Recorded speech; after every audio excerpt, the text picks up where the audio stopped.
That's who we are. The best on the planet. Unbelievable. I love that. It's what I love.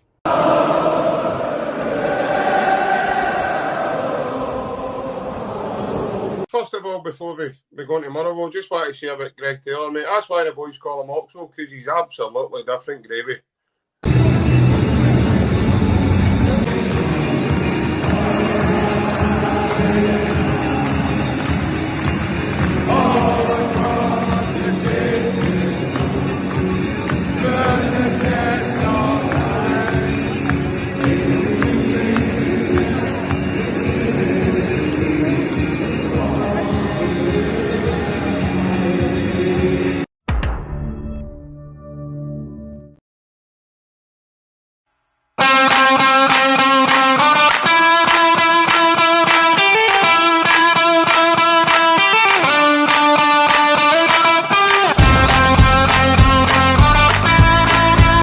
You look as if you have just come straight away for the Green Brigade. Aye, we'd have meeting at 6:30, mate.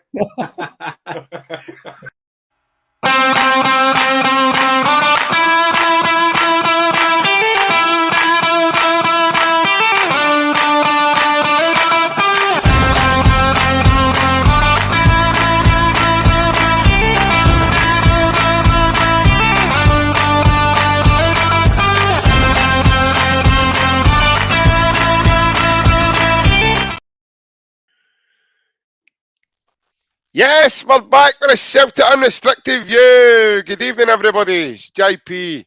How are we all? Hope you're all well. It's my good man on with me tonight, Ada. Ada, how are you, mate? Aye, mate. Top of the pops. Still trying to get out the weekend. Aren't we all, mate? Aren't we all? Well, as I said, it's a Friday night. Cheers for coming on, mate. It's always a pleasure to have you on a Friday with me.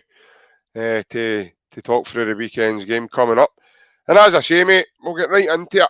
Obviously, we've got the Battle of Saints over at Paisley and up against St Mirren.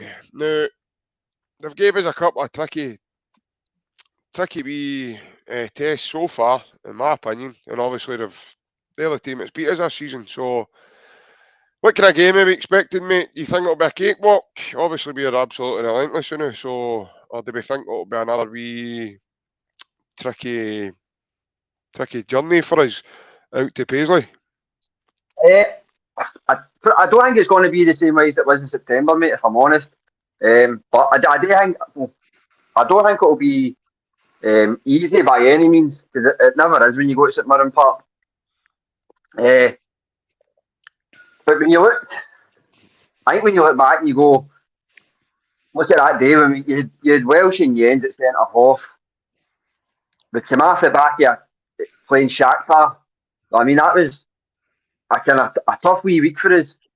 But to Dante Ralston at right back, so straight away you're going with a back four who, for the previous so many months, not even counting Jens, but 3 out of the 4 hadn't played together for a good while. Yeah. And I think that's what our problem was. Can I try to ring the changes? As I said, we'd come back, and a lot of players I know before we played Shakhtar had just came back for an international break as well. It was, if it had injuries and all these things, our team now is as fully fit as we've been, I think, since Ange got there. We've got so much depth in the team. There's players, so much more depth now than we had then, due to injuries, due to signings and everything else. I'm thinking it'll be a comfortable game for us, but I don't think it'll be too comfortable. I don't think it's because St Mirren play that kind of football where they'll just at you all the time. They'll sit back, but their counter-attacking, especially in the range run, is really, really good. Against all the kind of attack teams, when they play the top six, they seem to just pull it out the bag at home. I don't know, it's one of the ones, mate. I've been kind of humming and hawing. Are we going to go there and kind of try and suss them out first, or are we just going to go and do what we've been doing for the past 6-7 weeks and just go gung-ho and show them what it is we're made of, kind of make up for the mistakes of the last time? but we should be all right, I think. Aye, mate.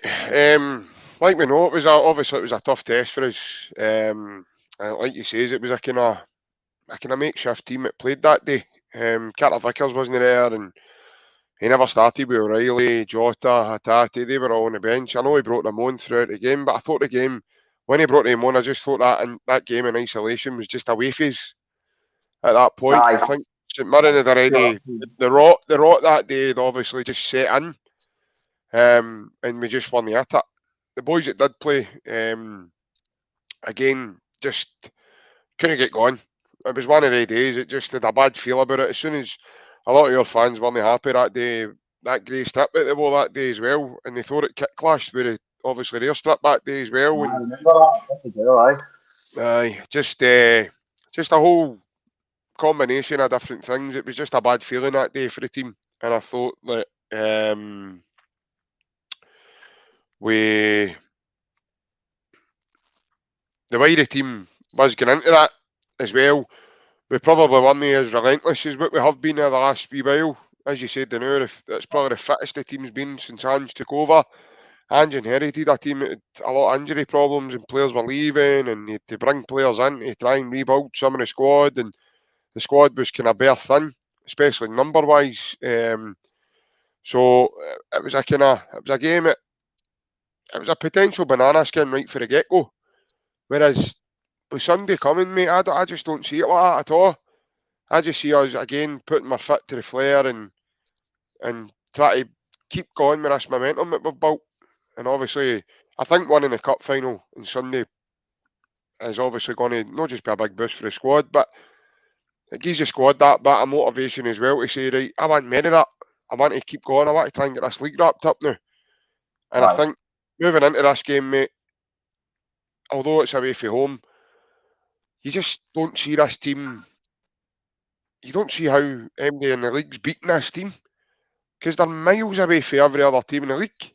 Because I agree 100%. Man for man in every position, the St Mirren players are there, and the Celtic players are somewhere here. Aye. So I know they played well against us at Celtic Park in the last one. I know we took 4 off them back to back, sort of thing, with the cup game and then obviously the league game at Celtic Park. But they kind of tried to frustrate us that day. But then we made subs. And again, Ada, that's what's killing teams as well, because taking 5 subs when teams are dying and running out of puff. And then our subs are coming on, re-energising our team, and we're going again. Whereas the other teams don't have that. They don't have that depth, and in my opinion, mate, they just can't match us. To me, it's a thing that Ange has sussed out really well. And if you watch our games all the way back to the first game after the World Cup to now, and even a few games before that, he knows when to make the right subs at the exact right time. I can't think of a time after the World Cup where he's made a sub and it's not worked in our favour. How many times he brought Turnbull on and he scored? I mean, players like that, players coming off the bench, they're talking O'Reilly, always getting forward, setting up goals. It just doesn't make a bad sub. And that's something you expect a manager to make a good sub now and again. And it worked out and they've been a super sub for a while. Or you have these players that you can always rely on off the bench. But and he makes 5 subs every game. There's not been a single game where he's not made 5 since the World Cup. He's done all 5, and every time they 5 subs have come on and had a good game, even if they've only played 10 minutes. You look back to Giacomakis, he's coming on and getting 10 minutes. They're still getting chances in that 10 minutes, getting himself about. Just every sub seems to make a difference to the team when they come on, and it always brings them on bang on when he's supposed to, not a minute later. And that's something that I don't think I've ever seen in any manager ever, to have that consistency with the substitutions they can make. But to have that depth on your bench is obviously a big bonus. And if other managers had that, then who knows what they could do. Yeah, it's interesting you say about the manager, because I just think his overall choices, not just with the team, recruitment, everything that he does is just oozes class about him. I think his motto straight away. I've got a wee clip here, obviously, the day's presser as well. I'm going to play that in a wee second, but I think obviously he sees things in advance. He's just so proactive with things and the way he carries himself. The way he is with the media as well is just absolutely so professional. And you can tell that he certainly doesn't lack confidence or lack experience in that aspect. But with that team, he's brought players in, and he's brought the right players in. The recruitment's been spot on. I mean, he must have at least a 75% success rate with his recruitment so far. Probably higher, I'd say. Aye. If no, I mean, I was just trying to be kind there by saying that. But, Idaguchi. Probably Idaguchi, and that's due to maybe bad injuries. No, the fact that and obviously the players that he's recruited with him have settled in a wee bit quicker than him, and it's kind of hard to drop. Well, it'd be dead hard to drop Hatate for anybody. Probably Big Abelgard, I know he's another one that's probably no worked out, and then you could probably look at James McCarthy as well. But McCarthy always had his injury issues. But out with that, there isn't many that's no. But even when McCarthy has played, he's come in certain games and he's actually made an impact in the games. So you can't really say he's no contributed in a way. We can't sit here and say McCarthy's not a good player. McCarthy's a good player that doesn't suit the high intensity that we play, but when it comes on towards the end of the game and we're trying to settle things, if you're struggling in a game, McCarthy's probably one of the guys you want to come in and he helps control the middle of the park. He was probably a wee bit more relied on before Moy found his feet in the middle of the park. Well, that's a player you can bring on, settle things down, spray the ball about. A kind of Neil Lennon type player McCarthy is, likes a slow game. He controls the pace of the game.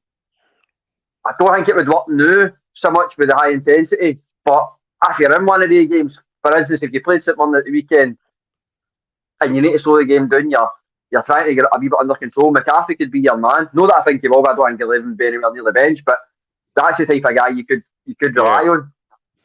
But he's one of the 50-50 ones. Yeah, I've spoke to Ryan at length about that as well, mate. I think obviously McCarthy, he's got an old teed on his shoulders as well, and he's got great experience. Anybody that's played the amount of games in the Premier League, you can just tell. And that's part of the reason I think Ange selected the guy along with Joe Hart to come in. No, obviously Joe Hart's a different position and a different experience level, but these two guys were vital in a team that was at their bare bones, who had probably their worst season in the club's history the season before. If you look at performance-wise and stats and numbers, etc. So I've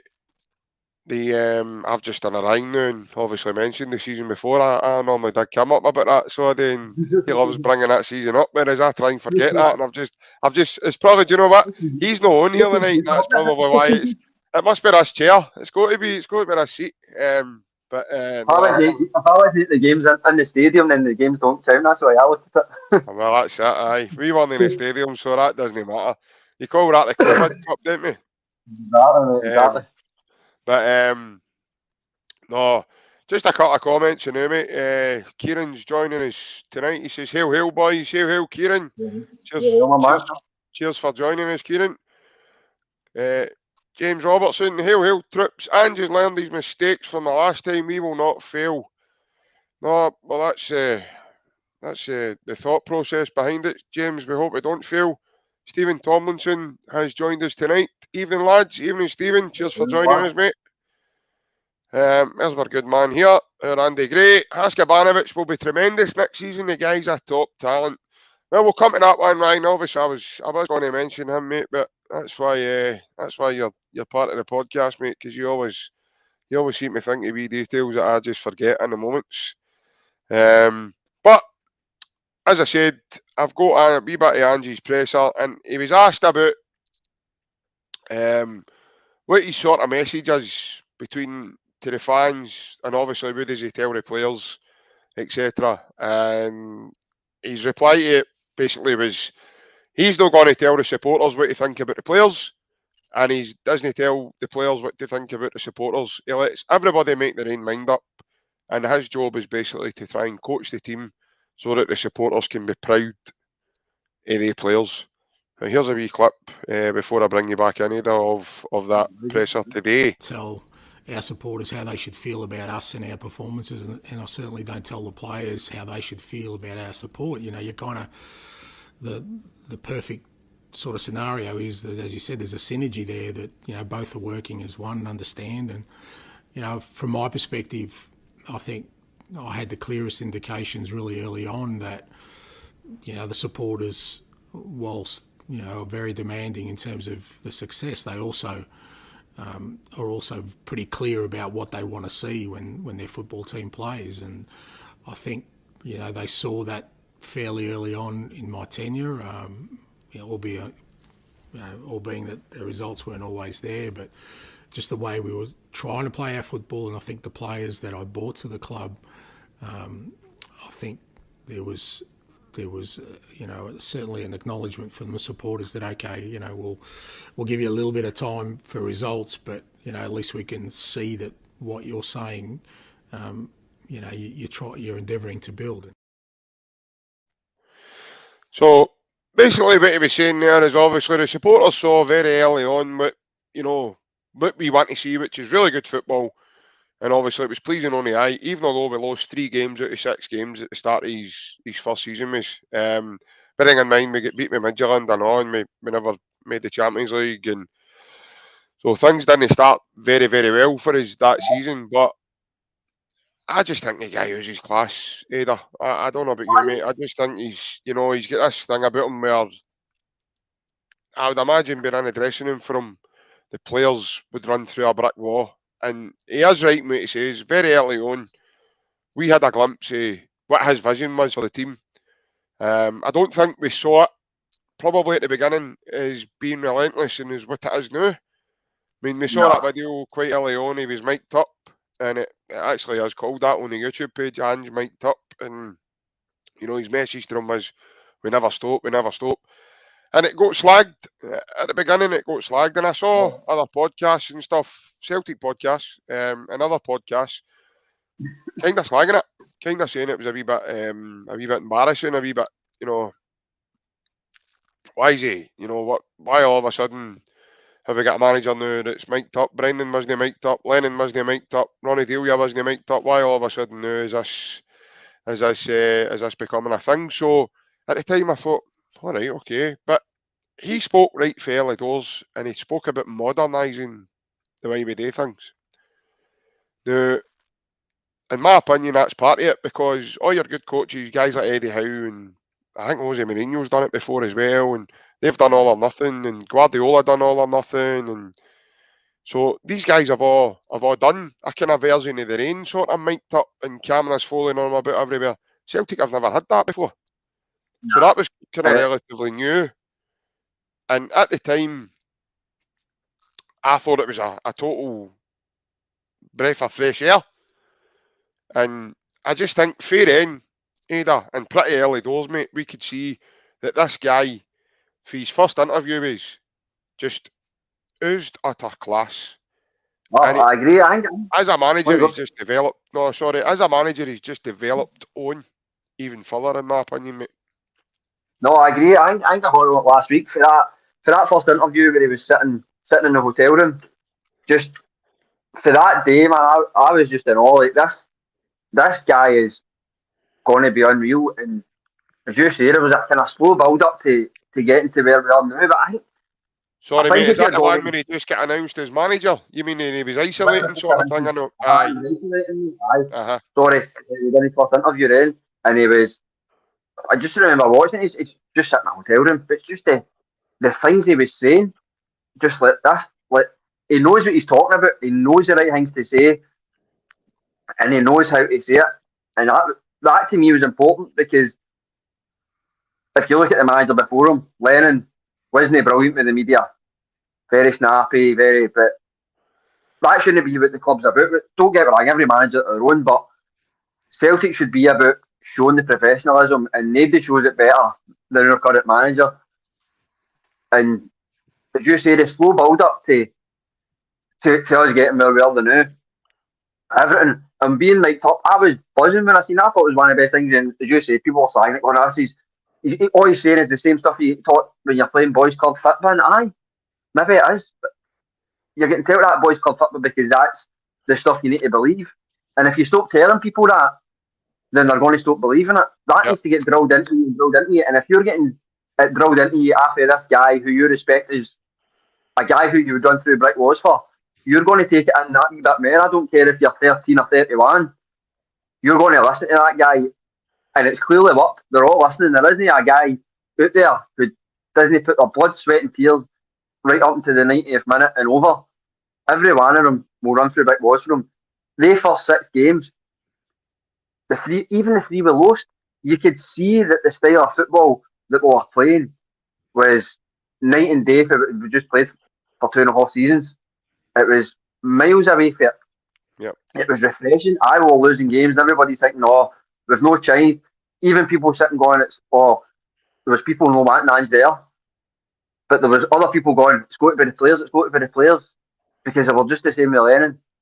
But it wasn't the players. I would recruited more, but the players that were still there under Lennon, look at them now if we compare to what they were playing that final season he was here.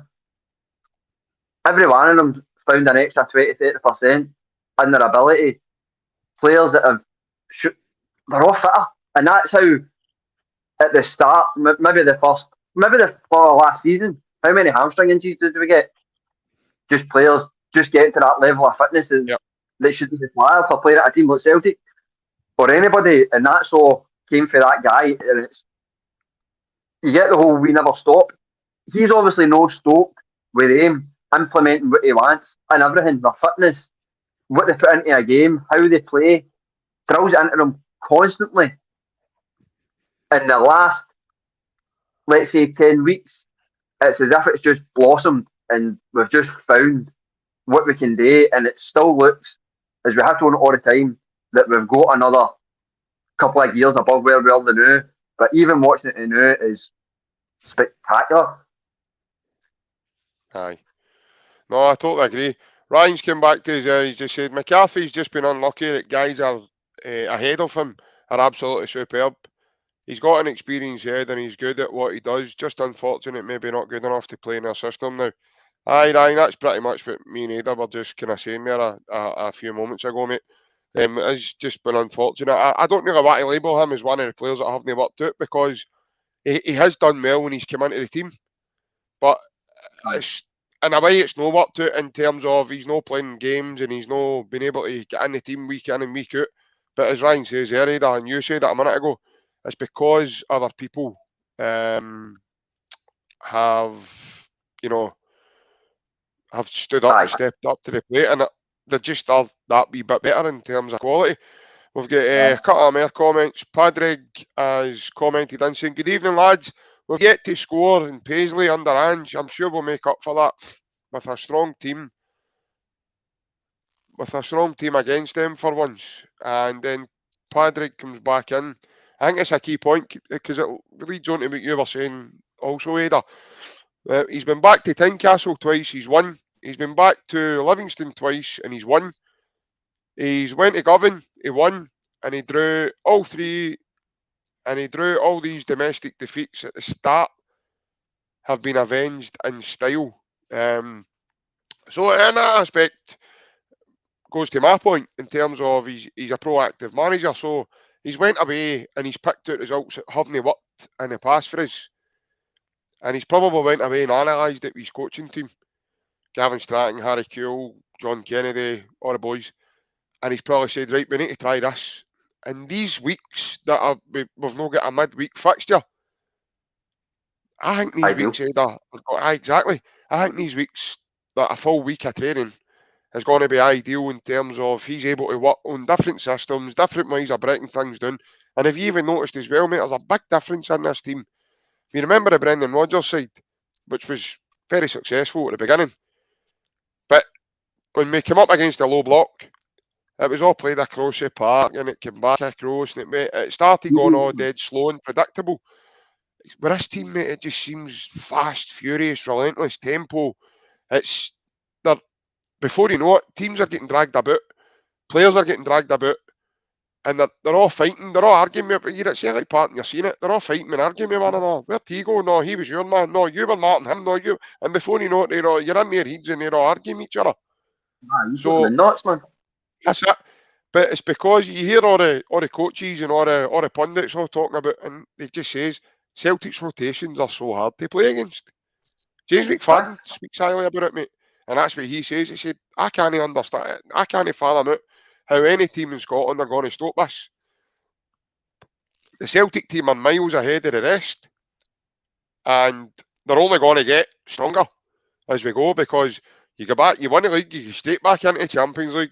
Again, there's more money. We just announced an account here of, after tax, would have been about 50 odd million quid net profit for us and our bank. To come back after, me and Ryan spoke about that as well, mate. To come back after COVID and still not have like a massive loss. Either I don't know anything else that's been as remarkable as that, mate. I really don't. But in the terms of financially and football together, well, even 50 million doesn't seem like a lot, but 50 million when you look at the league we're in, who we play, that's a phenomenal amount of money to have gained in what really about a year and 3 quarters. If you take away COVID, because you were losing money through COVID, everything that's been gained has been since then. And that, obviously, we get in the Champions League. That's a massive bonus. But our player sales have been brilliant. Edward, Ayer, players that are bringing money into the club. Just assets. And it's assets that nobody else in the league has. We just have these things that just keep on putting more money in our bank. And we're going to have other players like that who are young. Hatate is eventually going to go and he's going to make the team loads of money, make club loads of money. Yeah, Kyogo's Abadas is only a Wayne. That boy's going to go in and make plenty of dough as well. You can't see when it's going to end, because when you make that money, all you're going to do is keep reinvesting it, new players. If you've got a manager like Ange, and if you've got a board with the next manager who's willing to let him do his own thing and bring in the players he wants, then it's never going to end. Unless something massive happens and it all goes to tits, basically. I don't see how it went for us, and I don't see how anybody else is going to be able to catch up with us. As on the part, this is what I was saying this the other week, these teams all set up the same way against us and against them, as if we're the same club. They put these 10 men behind the ball thinking it will work, and it does work against them, but it doesn't work against us, because you can't do that anyway. You could have done that against a Brendan Rodgers team, no problem. We've seen it time and time again. Yeah. It just doesn't work. You can have 10 men behind the ball, but they 10 men behind the ball can't move as quick as we can move that ball. But if you see if you could watch that ball moving, there was no players there, just watch the movement it makes, you would be amazed. It's honestly left to right, down the middle, back, left, right, and away, and you're like, how did they do it so well? And they all, without even looking, they know where everybody is. They move into these systems when they go up front, into these wee triangles at each other, and every one of them knows where the other player is without even lifting their head up. You can't play against that. You couldn't play against that if boys were doing it down the park. And the one thing you can't play against the wee triangles if you only a right back and a right mid against that wee triangle of McGregor, Maeda and Taylor, say, you're not going to beat that. They'll suss you every time. You might get the odd interception now and again, but eventually they're going to get it. And then McGregor's going to get that ball and move it somewhere into the middle, into another wee triangle. And you can't keep up with that. It's similar to the football you see Man City play, if I'm honest. If you watch Man City, it's very, very similar. Yeah. And it's so hard to keep up with. We are a less competitive league, let's be honest. And if it works for Man City in a more competitive league, it's always going to work for us with the quality we've got against the quality of the teams we play. Yep. No, I totally agree, mate. I think it's a totally overwhelming feeling when you see it, because, like you say, it's similar to Man City. So it's got that. as Thierry Henry would say, the va-va-voom effect. It's labelled with a shambles, definitely. And I really think, like you say, this is just the beginning. What Ange's trying to do, Ange's only called this phase 2. He's built with this team. In my opinion, mate, that is absolutely frightening, because I can't wait till we get to phase 4 and 5. And then the other day he's coming out and saying, I think people will be surprised at how long I'm going to be here. Mate, that's amazing news for us, because it strikes me he's not the type of guy that's going to be money motivated, or he's going to be motivated by the first big carrot that gets dangled in front of him, because he's been in the game for 26 years. His boys and his wife and his family and everybody will probably be settled here now. Don't forget, if they spent 4 years in Japan. So he's now all of a sudden going to go, oh, do you know what, I'm just going to go to, no disrespect, but he's not going to leave Celtic and go to somewhere like Leeds, where he's going to be fighting for relegation in the Premier League. I know the lure of the Premier League is going to be a big thing, but I don't mean to be rotten, right? All the watchers, all the guys that are listening in and watching us, they can call me crazy, call me whatever they want. If Graham Potter is getting a Chelsea job, and he's a manager at Chelsea, then Big Ange is capable of replacing Jurgen Klopp at Liverpool, in my opinion. Or replacing why not? Potter. Or replacing Potter, even, or replacing Conte at Spurs.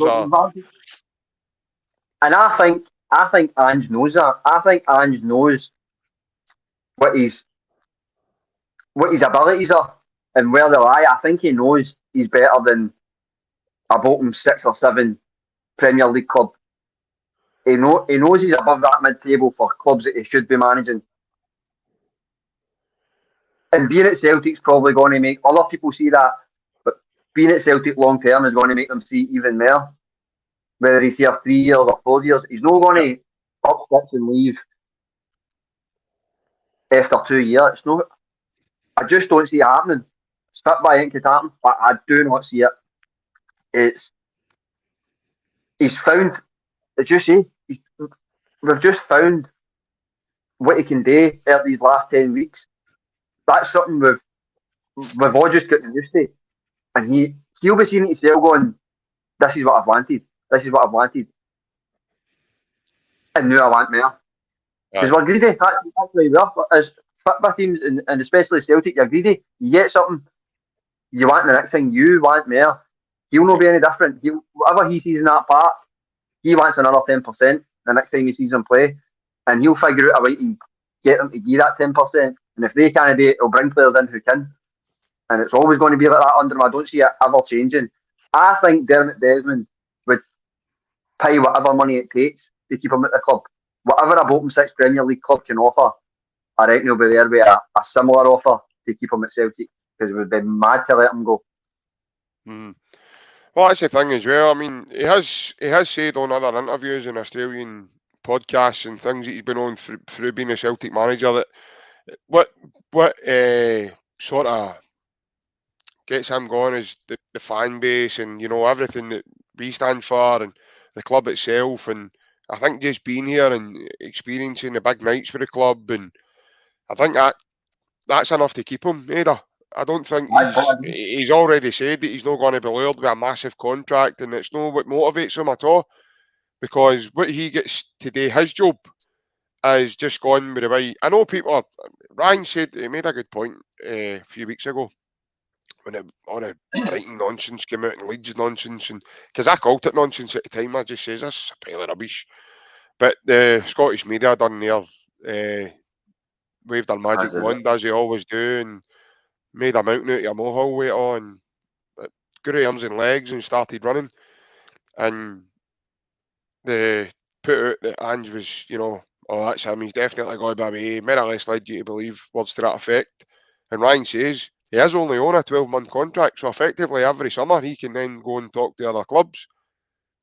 Ange isn't going to do that, in my opinion. He's not that type of guy. I know Brendan Rodgers done a midnight money on us, and one minute he was a manager against Celtic playing Motherwell, manager for Celtic playing against Motherwell at Celtic Park. couple of days later, we see him walking on the trackside at King Power Stadium, and then he's knew that, you know, that was happening. We just turned on Sky Sports News the next morning, and it sort of happened.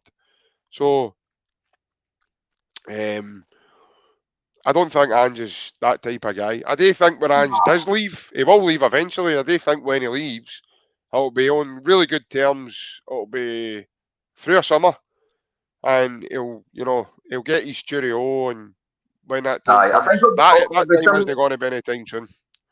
it'll be similar to when a Neil left. I think he'll tell you months in advance, this will be my last season. Aye. Once the curtain comes in at the end of the season, that's me done. And then we get time to prepare for it. And it gives the club time to prepare for bringing a new man in. Yep. Probably with Ange there, helping them out and finding a new guy. Who do you think's going to work? Who would work with this set of players? Blah blah blah. I don't think he's just going to six and go. And as you say, the things he's here for, and like, the ethos of the fans and the club and everything. I don't know if there's another club in Britain that offers that at all. I don't know if there's many clubs in Europe that offer that, but none in Britain that offer what we offer for the fan base, the ethos of the club, and everything else. Celtic's the only club that I can think of in Britain that'll, if that's what he likes about the club, then he's not going to get it elsewhere. No niche stores, but that's maybe just me being a bit of wishful thinking, hoping that maybe he'll stay because they love Palestine. You know what I mean? Aye. No, I think you're spot on, mate. I really do. I do think he's a man true to his word. I know. I do think he's got that about him. I do think he's got a bit of loyalty. You can tell the way he carries himself, leader. Because he's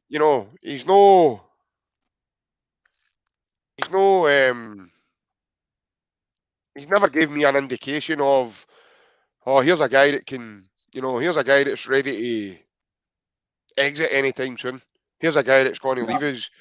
As much as our fans, our fans, a lot of fans are fickle at times as well, in my opinion, mate. They just come out with spur of the moment stuff without actually thinking things properly through. And I get it, right? I get it. We're all passionate. We're all, and normally 9 times out of 10, these things are always at games.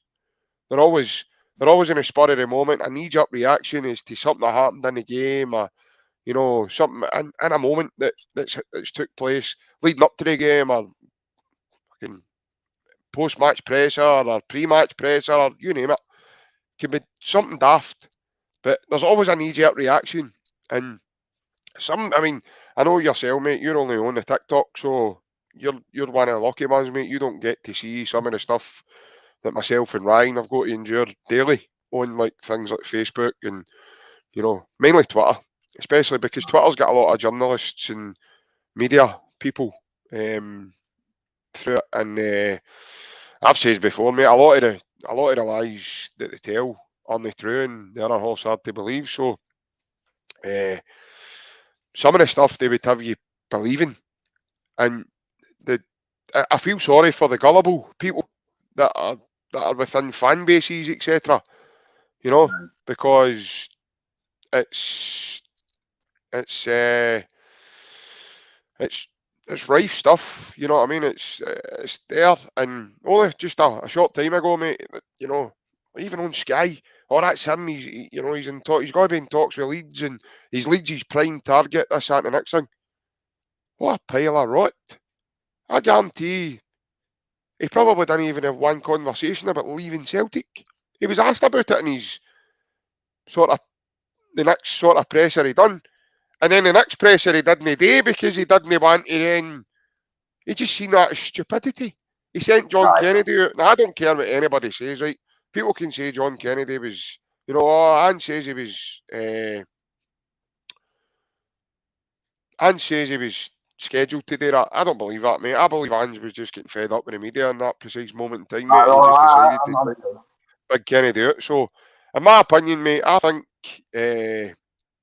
Ange will stay here, and he'll have another cup. Maybe I reckon he'll maybe have another season, probably 2 seasons with, and then he'll assess maybe what's what, and then because then at that point he'll have 3-4 year under his belt with Celtic. Aye, I agree, mate. Hopefully by then it's been quite successful, and obviously then he moves on. But I agree with you. I do think the next manager that comes in to take this group of players, he'll have some sort of say in it, mate, as to, you know, when it happens and who they are. No, I agree 100%, mate. I forgot what I was going to say there. I said it for the start, I just don't see him leaving until it has what can be considered for Celtic in this day and age a good run in the Champions League.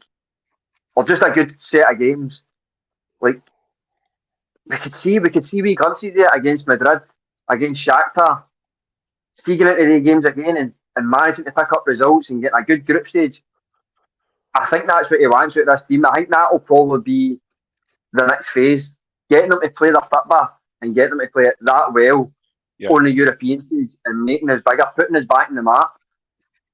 Even if we dropped into Europa League and get a good wee run in the Europa League, I'm not saying go to a final, but it's no beyond us when you see teams that can get to Europa finals. It's certainly no beyond us Celtic team to get there either, but I'm not going to count my chickens.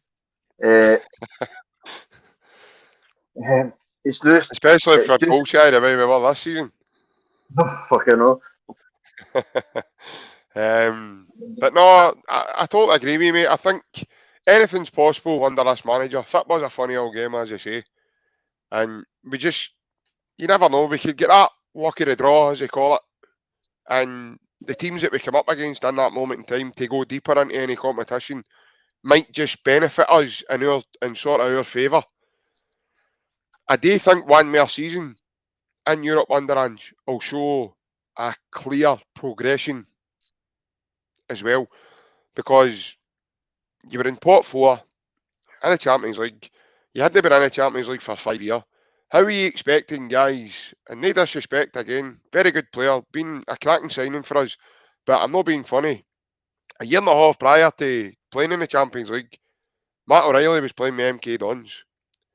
And no disrespect to MK Dons, mate, but MK Dons is here and the Champions League's like there in comparison to one another. So you're playing against guys who are top internationalists. They're all playing with their countries, etc. You're in against guys like Neymar and Messi and sheer quality. Guys like Toni Kroos, Modric, guys that have won the Champions League over 5 times. These guys are the novices, mate. They're no wee dafties that would hardly get a game of 5s with on a Friday or a Saturday or whenever it is you play. So it's different playing against, you're up against guys like sheer quality.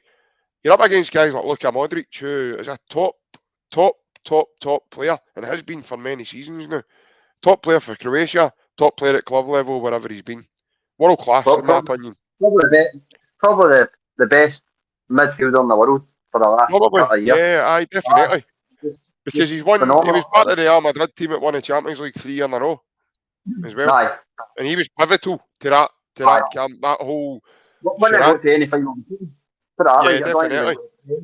His passing range is unbelievable. Now, a guy like Matt O'Reilly went up against him just this season. Aye. And when you're like 18 months before that from Sheffield Wednesday.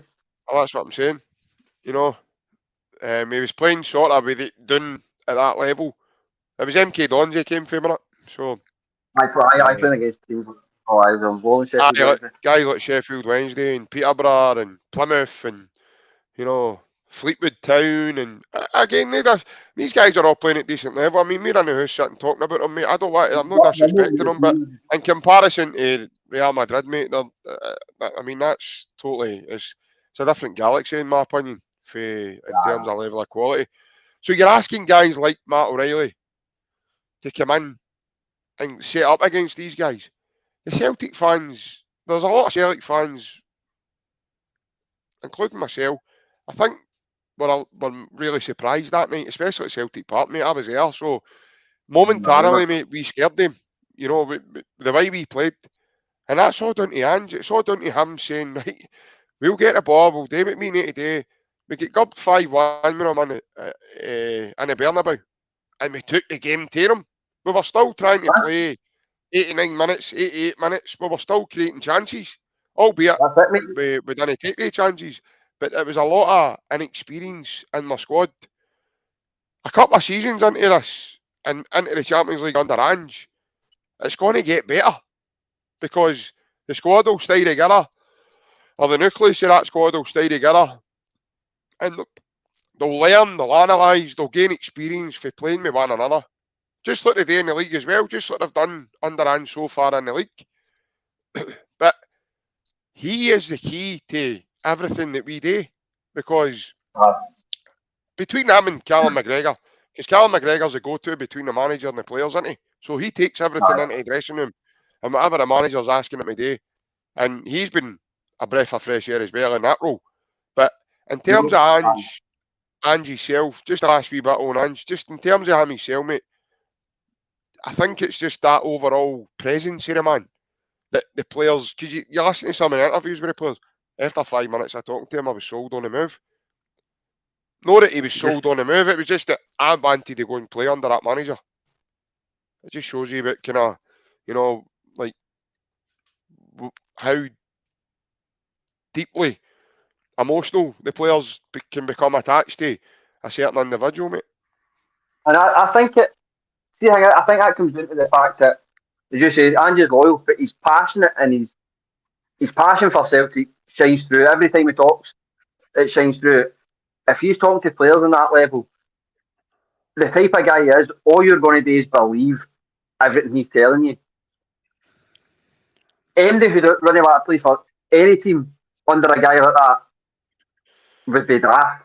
That's the type of guy you want managing you. The guy who loves the club he's at, loves the job he's doing, and all he wants to do is show all these other players a different way to play football, a better way to play football, and enhance their careers. Because if we're being honest, if you're coming to a club like Celtic and you're no Scottish, you're probably looking to move on at some point. If you can come to Celtic and get made a much better player than what you were when you got here, you're going to be taking that offer, grabbing it with both hands. There's nothing that will stop you. And if you're getting told all these things from a manager who is telling you stuff that he actually believes, and not just try to sell you snake oil, he believes everything about Celtic, he loves it. That can only relate to the other players when they talk to him, because these players have been in negotiations and spoke to managers 100 times. They can tell the spiel, they know the spiel that comes with joining a club. Will be this, will be that. If you're getting players in this day and age turning around and going, within 5 minutes I knew, then you know he's telling him everything he loves about the club, and he clearly believes it, and they can see he believes it, and he's not just there trying to be a car salesman to get them in the door. Sports socks, £2 for £1. Got to be comments in again, mate. We've got one from the Kurgan. Hope I pronounced that properly. Hello all, hail, hail. Hail, hail. Thanks for joining us. Big Stephen Tomlinson has commented again, just basically on Ange, what we were saying. JP, I believe he will be here for one more season. I hope I'm wrong, but I can see it. I agree with you, Stephen. I think maybe just that wee bit more than one season. I think he wants to, like Ada says as well, I think he wants to sort of sustain us a wee bit more at the Champions League level, because he spoke highly about that before. And I think he'll have another couple of goes at it to see what he can really dig his claws into, and, you know, get that sort of belief in us as well, that, you know, here, we can actually play at this level. And obviously Stephen's commented again. He says Celtic should have done better in Europe. We had decent performances, and I'd say the majority of people expected us to finish second or third, but to come fourth is my biggest disappointment this season. To be fair with you, Stephen, like I says, mate, I think a lot of it was down to inexperience. As me and Ada was saying there, I think that maybe there's a wee bit of fear with some of the players as well. Maybe no, you know, caught like a rabbit in the headlights for that sort of level. Yeah, we did play well, mate. You've got to say that. What I will say is certainly the chances that we missed. There were probably enough chances there between the games to probably finish first or second in the group, mate. To be honest with you. You're I probably think right. the two Shakhtar games are the ones that kind of got away that would have maybe helped the confidence throughout the squad, mate. How are you feeling on them? Out of the Shakhtar games, in hindsight, both should have been results. But I think we done in both the Shakhtar games, we done what we done against Real Madrid, and we gave our absolute all. We probably exerted as much energy in the first 45 minutes in both the games that we would use in a 90-minute game in the Premiership. Yep. And when you at last 45 minutes and you've used every ounce of energy you've got, and all you can use now is a bit of adrenaline, it's only going to get you so far. Eventually, you're going to succumb to, especially when you're away from home, when you're against Shakhtar away from home, you're going to succumb to them wanting to attack you, and you're on your back. You've used every ounce you've got. Hopefully, that's different next year. We've realised what we need to do. We still need to have that same relentless energy, gung ho. But we're a fitter team. We're a fitter team now than what we were in September, October. Night and day again. As I said, I always say it, but for the World Cup, we've just found this next level again, and we've still got more in us. Don't get me wrong, but we are a fitter team now than what we were in Europe. That Real Madrid game, the first one, we should have easily been 2-3 up at half time if we took our chances.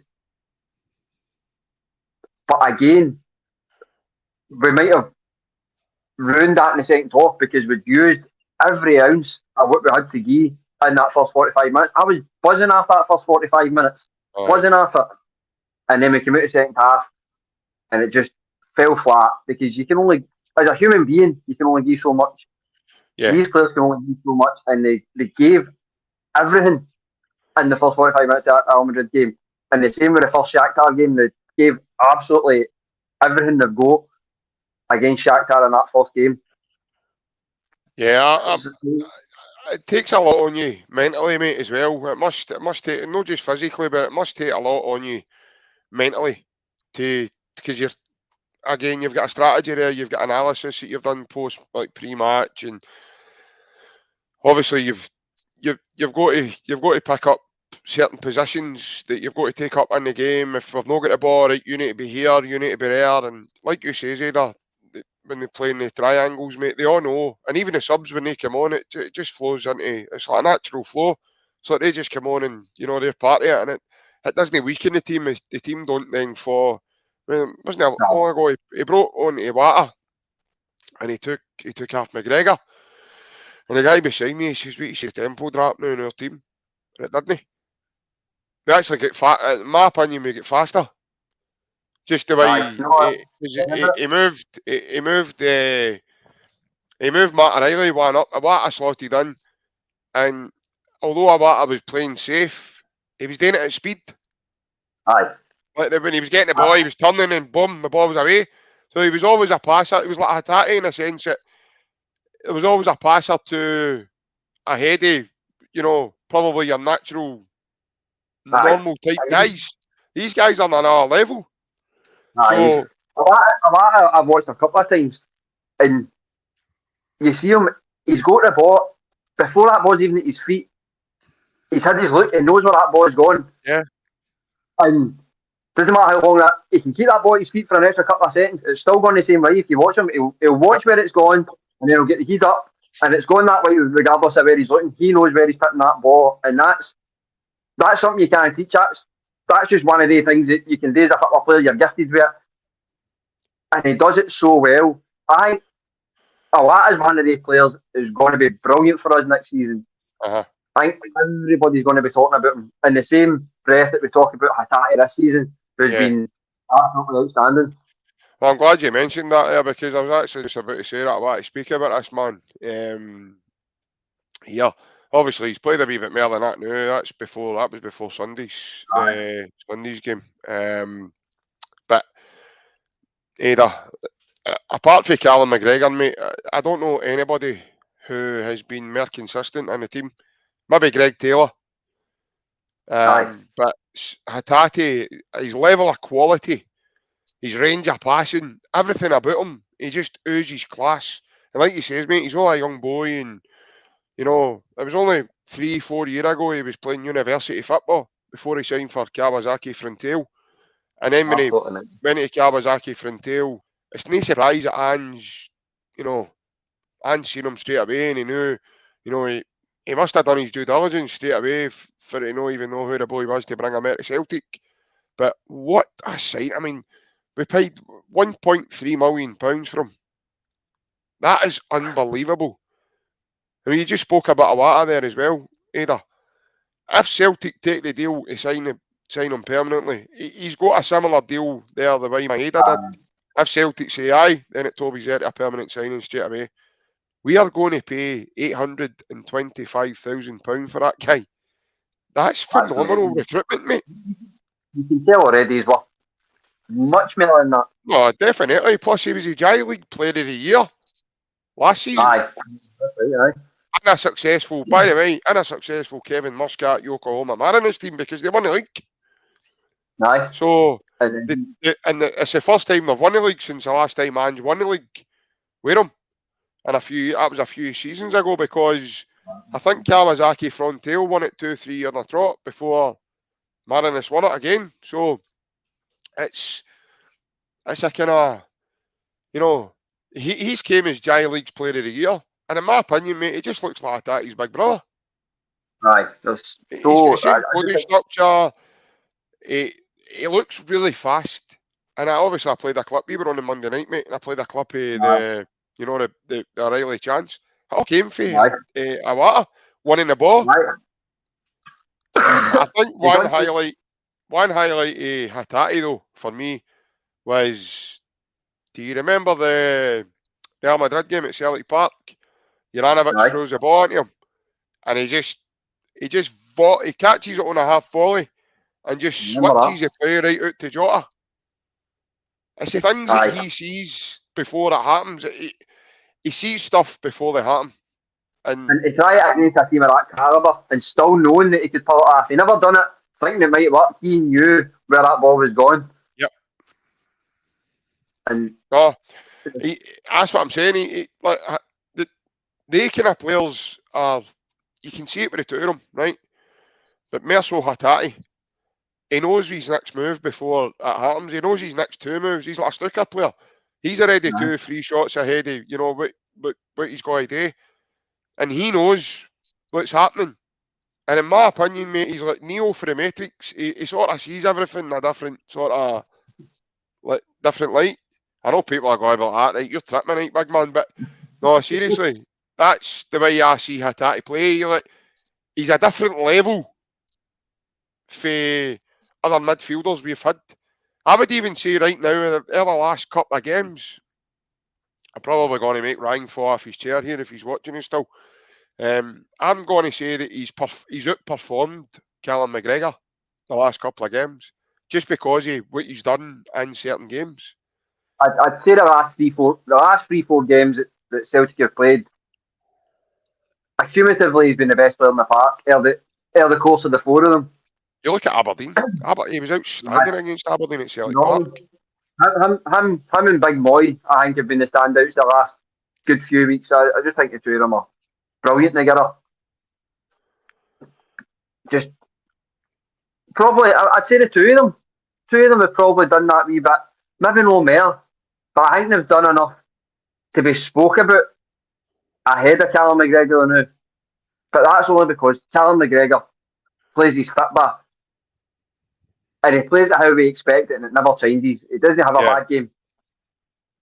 Whereas these two have both kind of started shining at the same time, and the both of them are just brilliant at controlling that midfield. McGregor, the three of them together, McGregor does everything for them. They two moving forward. You see, there's times I've seen Hatate pass a ball to Maeda, and I thought, you know, Hatate's at the back right post. Like, how did you get there? How did you pass that and get there? I just seen the ball leaving your feet. It's as if he just does that and floats on it. Just unreal, man. And he reads the game so well. Like, only so many players can read a game the way he does it. Just, he knows where to be and he knows where to go. The last few weeks, he's been a shining star for us, with Moy just slightly behind him. Yeah. No, definitely. And I'm glad you brought that up there about the, return, because I've got a nice wee comment here. It was perfectly timed as well. What a name this is, by the way. Antonio Vorayes. I hope I pronounced that properly, by the way. Twin pivots in Europe, maybe. Iwata and Calmac with Hatate further forward. What a combination. That could work out to be in Europe. That could be like a secret weapon for us. Like against your teams like Shakhtar and, the other kid against maybe like Leipzig, and, if you want to get a foothold on the ball, especially in midfield, and try and create something for there, that could be an unbelievable combination, that right there, mate. It really could be, because I don't think, it's not that I don't think, but Europe doesn't seem to suit Moy as much as what playing in the Premier League does, playing in the Premiership does. Yep. He has that wee bit of a slower style of football. Works well in the Premiership. He's good for us at what he does, bringing the game back to a slower pace to then build it up again. You don't get away with that in Europe. That's things that will catch you out. You're a Wata. Hatate could very well be the guy to change that.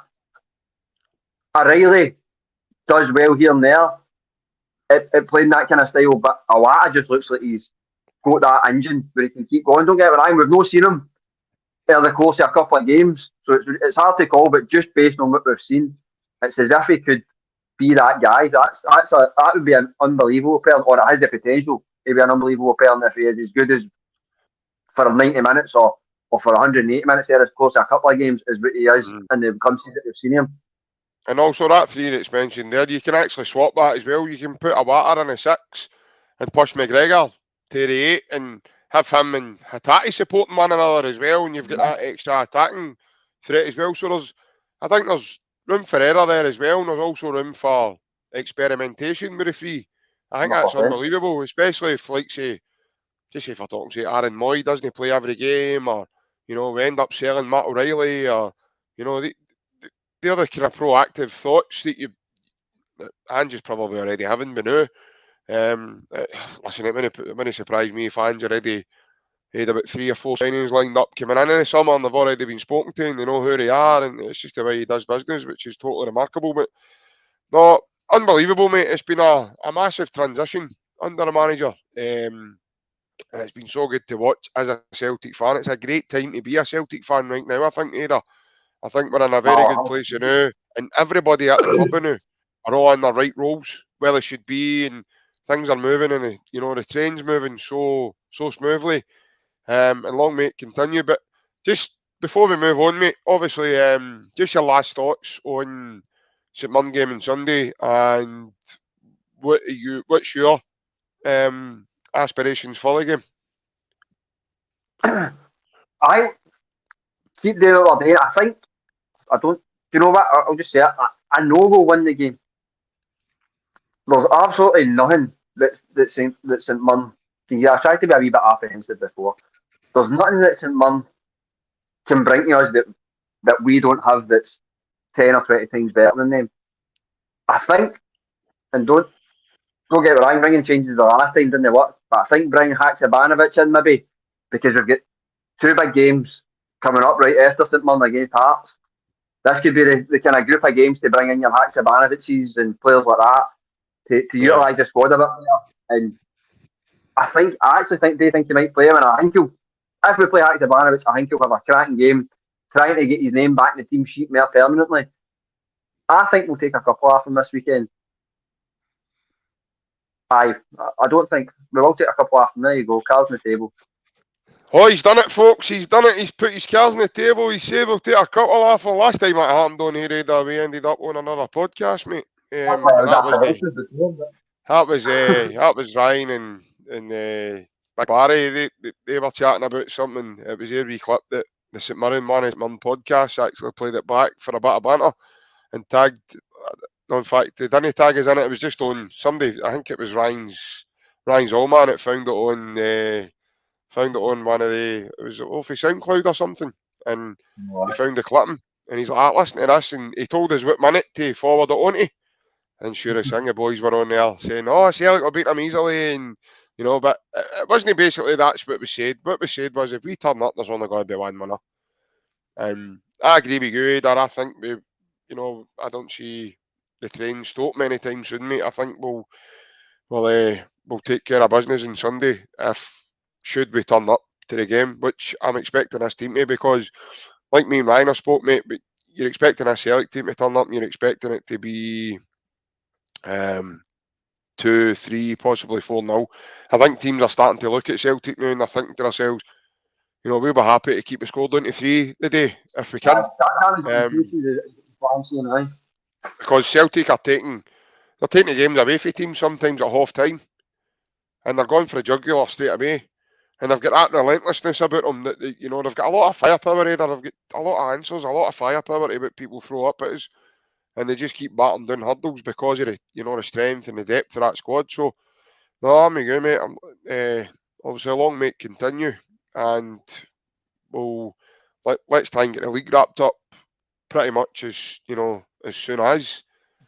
Because once that's done, then you can start looking to integrate maybe boys like Rocco Vatar and Bosun Lowell and really see what these guys have got. They've worked hard all year as well, so we can start maybe seeing, some of these boys getting games against like your Livingstons if they make the top 6, or Motherwells if they manage to get in the top 6, etc. So no, I really do think it's pivotal that we keep going and we try and get this. We just keep being relentless, and it's on to the next game and the next game and the next. As you say, there's a lot of good games coming. So no, I think it's the way Ange's got them playing, mate. It's perfect. And it's a perfect preparation, because I think, is it Wednesday we play Hearts on Wednesday night at Celtic Park. And then away on the Saturday. We played them the Cup on the Saturday, didn't we? Cup on the Saturday, mate. So we've got Hearts back to back, really. That'll be a big test. I think the next one's Hibs, isn't it, at Celtic Park? Aye. So, it's... That's part of Celtic. Every game's a big game for us because of the demands that we put on the team. And, especially at this end of the season. Yeah, definitely. But swiftly moving on, it moves on to my favourite bit of the Friday night, mate. This is why we're here, and this is what we're all turned out for this year. Goal!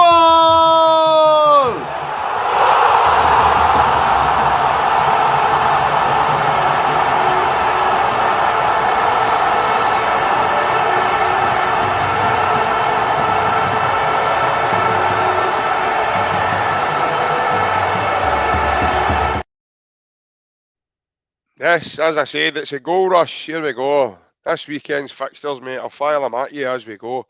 First up, we've got Hearts at Tynecastle and then entertain St Johnstone. What's your thoughts on that fixture, mate? Well, St Johnstone haven't been great. I reckon Hearts are probably going to take that one with a couple. Maybe I can see St Johnstone scoring because they've got it, so probably about a 3-1 I'd say in there. Okay, to Hearts, home win.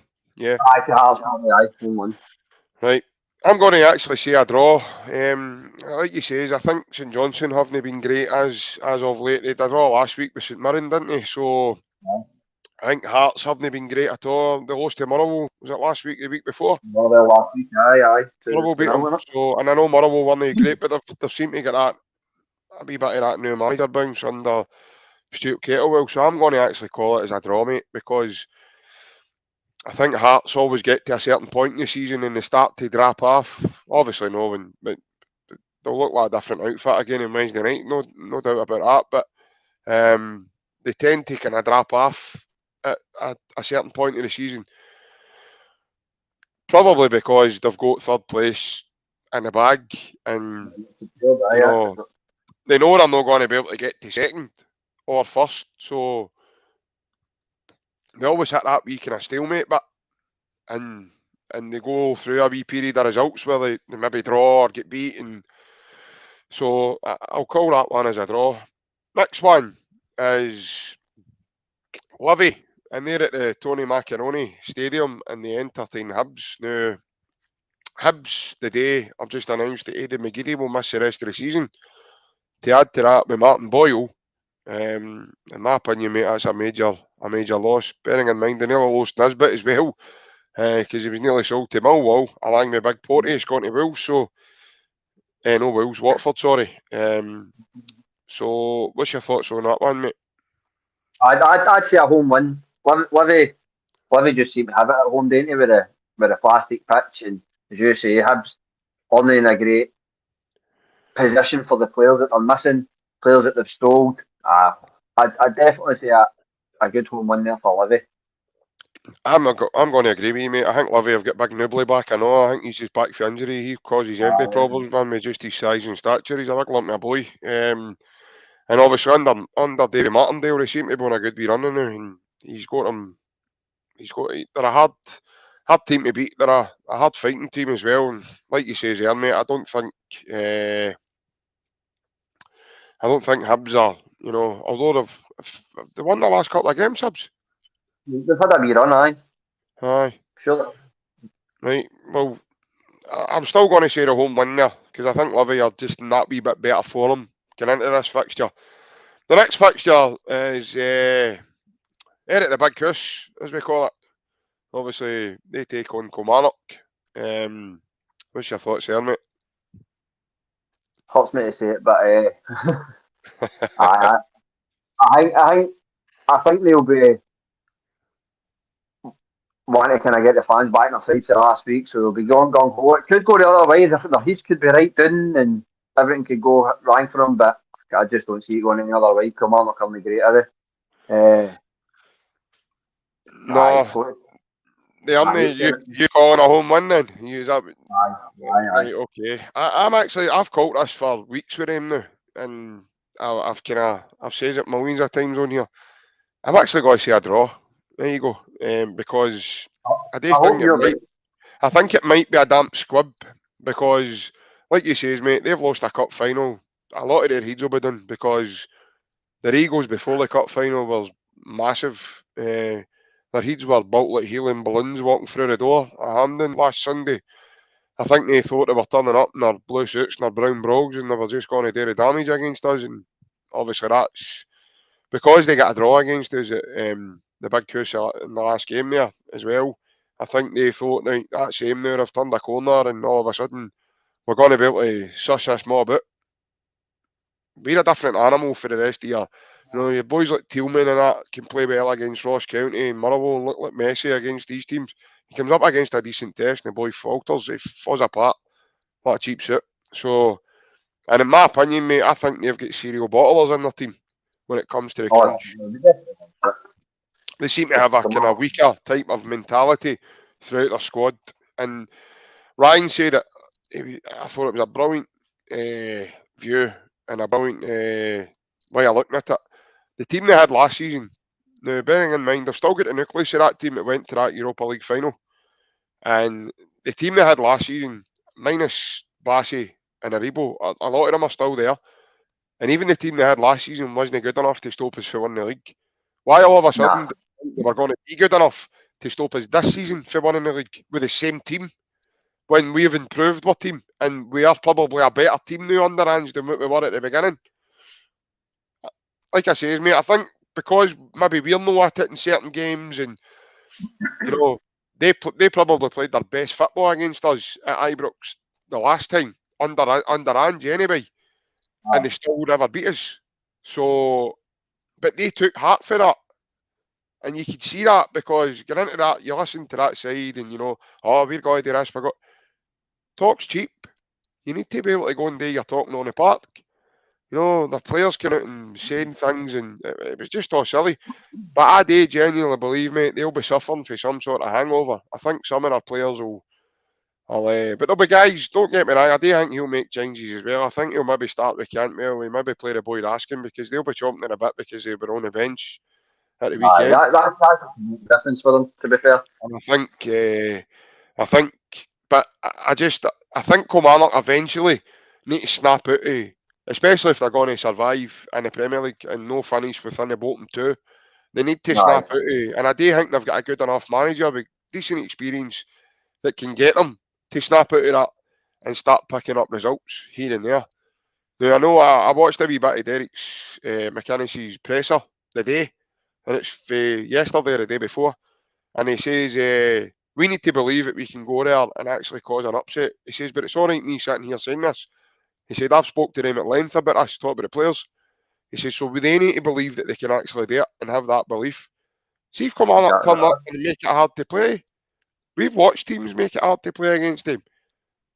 They don't play well. They don't seem to get to grips with it. They find it tough, and it always takes especially under Beale so far, it takes a half-time inspirational team talk for them to come alive.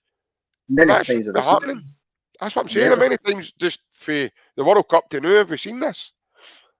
Because before the World Cup, they were absolutely honky-tonk under Gio. So, but no, as I say, I'm going to call a draw, mate, because I do think that it's bound to come sooner or later. If I'm honest. What's that?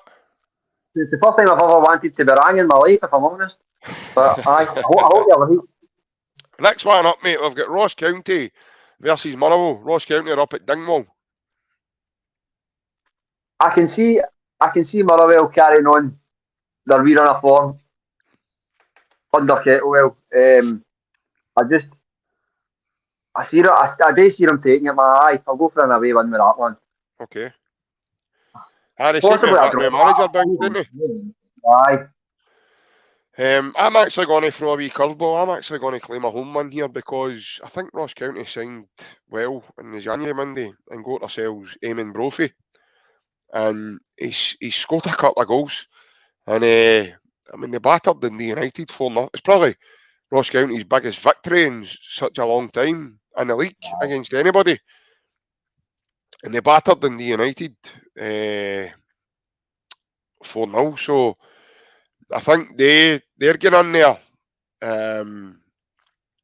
sort of with a wee bit of belief. So I'm maybe going to say a wee home victory there because just for that, I think Mick Malky's got them playing some nice football as well. A couple of the boy Danda and guys that they signed are now starting to settle. They're starting to sort of get used to playing the way he wants to play. And we remember, right, mate, he lost the two wingers he lost last season, the boy Cook and Hungbo. They were the ones that were doing the damage for them week in and week out. And he lost two of them in one Monday. So that's a big loss to him as well. I know Ross County are not going to be able to hold on to serious talents, but to lose two players of that and then it takes a wee while to try and get it back in again via another source or another way of finding it. But no, I'm actually going to, I'll say Ross County because although Motherwell have got that new manager bounce, mate, I just think Dingwall's a tough place to go, especially if you've not played great before it, get in there. But I can see where you're coming from. I think obviously with them beating Hearts and all, you know, the new manager. Aye. I've just a wee comment here. Brophy's on loan to Ross County. Plunge has actually just commented on there, just saying Brophy's actually on loan. Cheers for that, Plunge. Thanks for tuning in again tonight, mate. Doesn't matter where he's on loan or not. He's turned up for them because he scored a few goals for them now.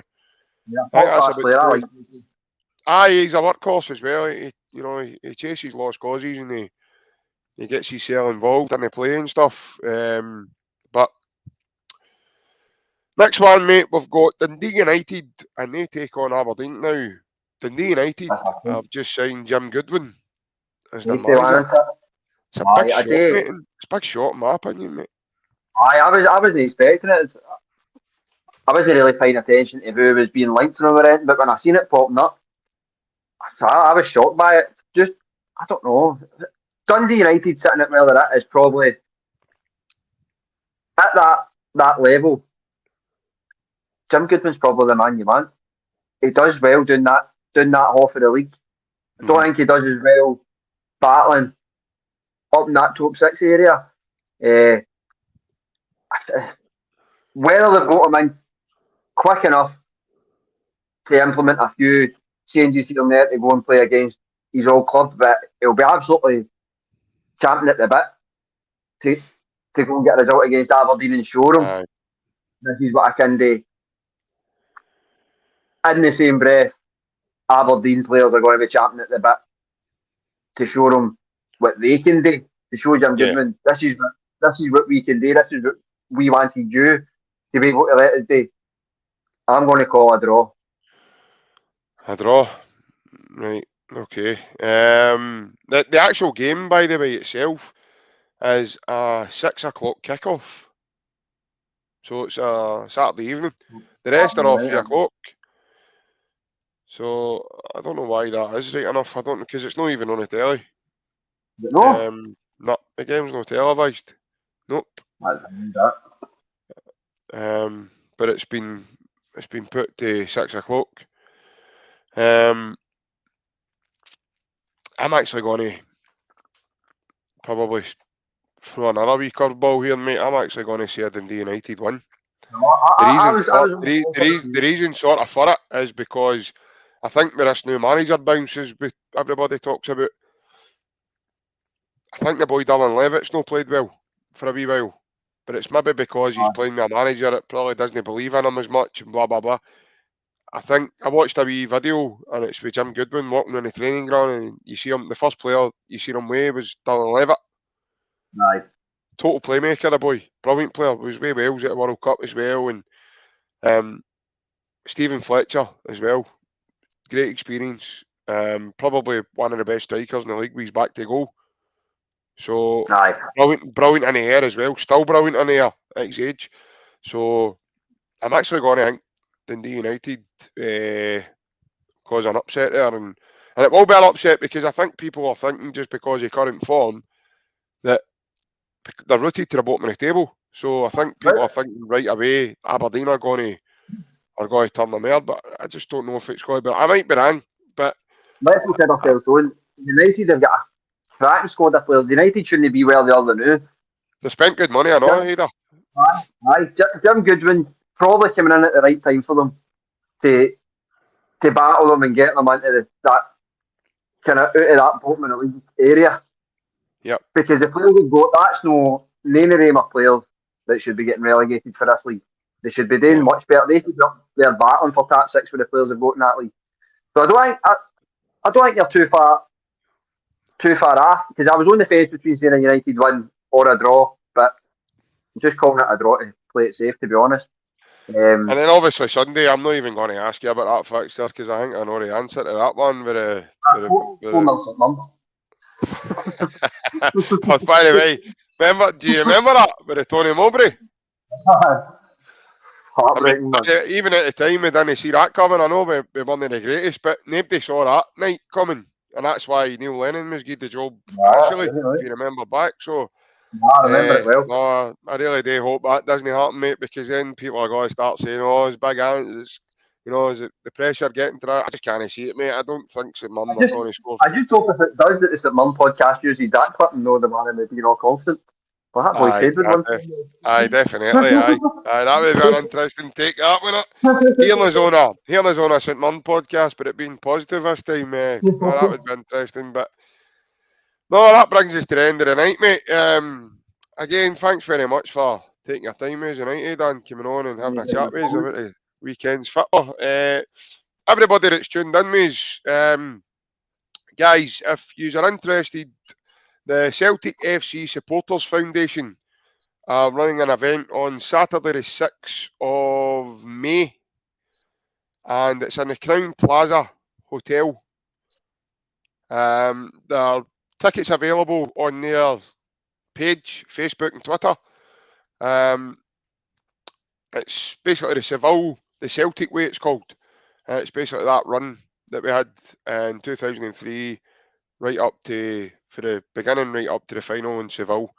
I know it didn't end very well for us, but I'm pretty sure that night's going to be a very good night. They're running a night for that. Tickets are £65 a head, but if you've got, obviously, if you want to pay it all and you've got a table of 10, or you could get 10 people and you and 9 people to go with you, it's £650 for your table. There's entertainment and lots of things happening that night as well. So Celtic FC Foundation Supporters Club is what they're called. They're on Facebook and Twitter. The chair of the foundation's a female called Lisa Miller. Very friendly girl. They're a great lot, and they do amazing work for the foundation. They support various campaigns along the way as well. So if you want to find out more information on that, you can go onto their pages and get that, and get yourself sorted out one night, and get your tuxedo or your ballroom dress and get yourself sorted. I'm pretty sure one of the boys for here's getting a dress looked at as we speak. There, they'll be looking forward to that night, mate.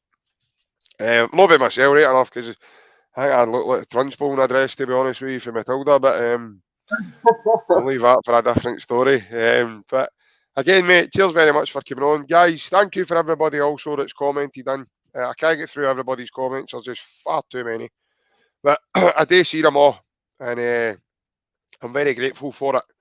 And the page is very grateful for it as well. If you're new to the page, and I think a few of you are, because I've not seen your names crop up in my comments before, and you like the content, please hit the wee bell and the subscribe button. And it's free to do it, by the way. You won't be charged any money for it. All our content's free as well. We don't charge you money for that as well. I'll just notify you whenever the page is live, and you get to come on and see our happy faces sitting here with hoodies on, because it's -9 in Glasgow as we currently speak. And if you don't believe me, here's a wee photo of evidence for that for you. There we go. -9. Again, guys, there's a section on our YouTube channel. It's called the community. We put every update about the channel on there, about what's happening, who's on, what episode's coming next. Any guest episodes or anything, we'll update you and we'll put in there. We've got some guests lined up. We will notify you near the time for those guest episodes that are coming up in the next coming weeks. Again, Friday night, guys, I know it's not easy for a lot of you, and I do thank every one of you for coming on and taking the time to sit and listen to us. Myself and Ada are on TikTok. Myself, Ryan, are on all social media platforms: Facebook, Instagram, Twitter, and the page itself's on TikTok. If anybody wants to have a chat, please reach out to us. Don't sit in silence. I know it can be hard sometimes if you're sitting and you maybe having a downer that day or anything at all. My Twitter handle for you has just been put up on the screens. So, again, you can reach out, guys. My messages are open if anybody wants a chat. It has happened already. And I'm quite happy to take your messages, as is Ryan or Ada and anybody else that represents this podcast. We are a friendly bunch and we're open to all, because I know how it can be sometimes if you're sitting and you've maybe just had a rotten day. Maybe you don't want to talk to somebody that's closest to you. Maybe it's better talking to a strange face than it is a friendly, a familiar face to yourself, sorry. So please reach out. Don't sit in silence. Even if you want to chat about Celtic or about anything at all, about the page or the channel at all, anything at all, to take your mind off of something that's happened in your life that particular day or at any point in time, please don't hesitate to get in touch with us. But again, myself and Ada, thanks very much for coming on. A massive hail, guys. We look forward to Sunday, and we'll be back. I think we'll be back Sunday night for you. Again, it'll be in the community, but I'll sit on the fence with this one. I think it's Sunday night. My good man Ryan will be able to update you more with that. But we'll be back on for post-match St Mirren, and then obviously moving into next week as we take on Hearts on Wednesday night. But again, guys, hail, hail. Cheers. Well, guys, hail, hail. Cheers.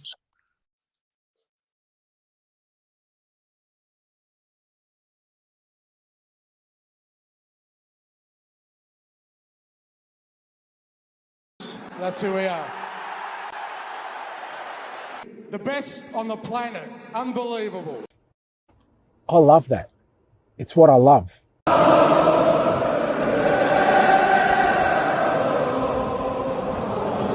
first of all, before we go on to Motherwell, just want to say about Greg Taylor, mate. That's why the boys call him Oxwell, because he's absolutely different gravy.